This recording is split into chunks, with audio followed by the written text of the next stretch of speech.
因为酒驾坏影响，即马司机嘛真欠人。日本有汽车的制造商应该发出会当自动驾驶的客停车，车底有摄影机、雷达甲感应器，会当侦测车路的环境，而且利用手机的 App 叫车，设定要去倒位，伊就会甲人客载到位。上近2029年的时阵，会伫咧日本的横滨出现。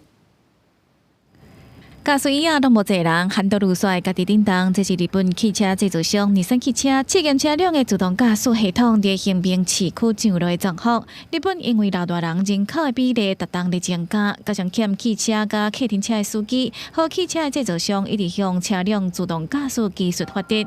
日产汽车为2024年年初宣布要第3档内底推出无人驾驶服务来弥补欠驾驶问题。今年2月开始伫横滨市区试验車輛自駕系統。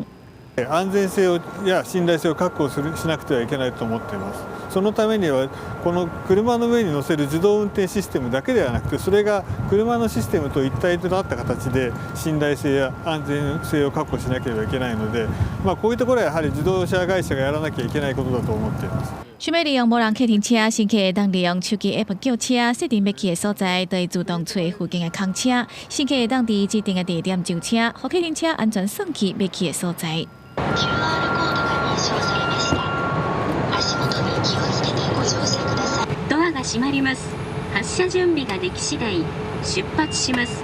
这个自驾系统是搭配14个摄影机、9个雷达、甲6个感应器，会当侦测车辆周围的道路环境，根据交通的状况来调整行车路线。在市区行车时阵，速度嘛维持在时速40公里内。その場合は例えば車線変更するときに後ろ向きますよね。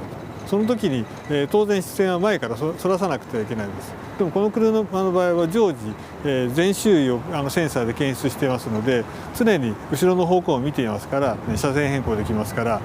人より安全に運転できるようになると思っています。大家唔忘伫2029年、甲2030年之間，會當互無人客停車正式上路。5月到時陣會先伫橫濱市區推出20台車，解決駕駛無夠、人口刷叮當的問題。公司新聞台是董炳玉。